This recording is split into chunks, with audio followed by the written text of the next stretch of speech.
नमस्कार दर्शक बंधु। अक्षय तृतीय घरर मुख्य द्वार पकई दिंतु एही एकटी जिनिस। गाड़ी बंगला धन संपत्ति सबकिछि देई मालामाल करदेबे माँ लक्ष्मी। पवित्र अक्षय तृतीय दिन माँ लक्ष्मींकर विशेष भाव में पूजा कर जाइथाए।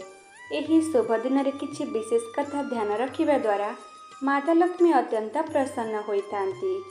एही दिन प्रथमे पानी छिंची घरे झाड़ू मारिबा उचित। एहा छड़ा पानी रे किछि लूण किंबा फिटिकिरी पकाई पोछा मारिबा उचित। एहा छड़ा एही पवित्र दिन रे घरर मुख्य द्वार रे आंब पत्रर तोरण निश्चय लगाइबा उचित। अक्षय तृतीय दिन आउ केउ केउ काम कले घरे सुख शांति लागी रही थाए दर्शक बंधु आसंतु जानिबा। पवित्र अक्षय तृतीय दिन घरर मुख्य द्वार रे हलदी बा चाउल चूना करी सेथिरे स्वस्तिक चिन्ह किंबा ओम आंकिबा उचित। एही दिन महिला माने स्नान करिबा समय रे किछि हलदी तुलसी पत्र और गंगा जल मिसाई स्नान करिबा उचित।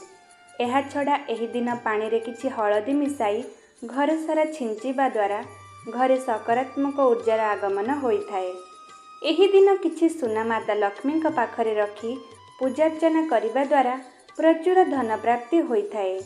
दर्शक बंधु घरर मुख्य द्वार रे एक पात्र रे किछि फूल पकाई रखिबा द्वारा मध्य घर को सुख शांतिर आगमन होइथाए। एही दिन निज घरर मुख्य कबाट पाखरे प्रभु गणेशंकर फोटो किंबा मूर्ति रखिबा आहुरी अधिक शुभ होइथाए। भगवान गणेशंकर फोटो उपरे 3टी मयूर पुछ लगाइबा द्वारा घरे सकारात्मक वातावरण होइथाए।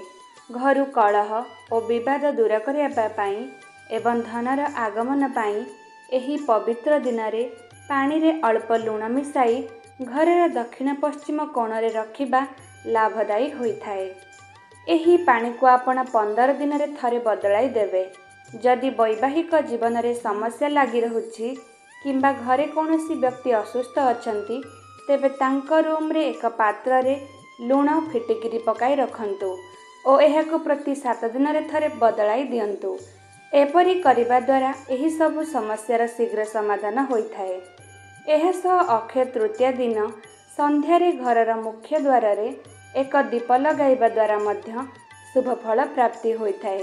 तेबे दर्शक बंधु अक्षय तृतीय दिन एही नियम गुडी को पालन करंतु आपणक पई मंगल हेबो। आशा करुछि आपण मानक मोर एही भिडियोटी निश्चय पसंद आसीथिबो। पसंद आसीथिले आम चैनल को लाइक शेयर और सब्सक्राइब निश्चय करंतु। धन्यवाद।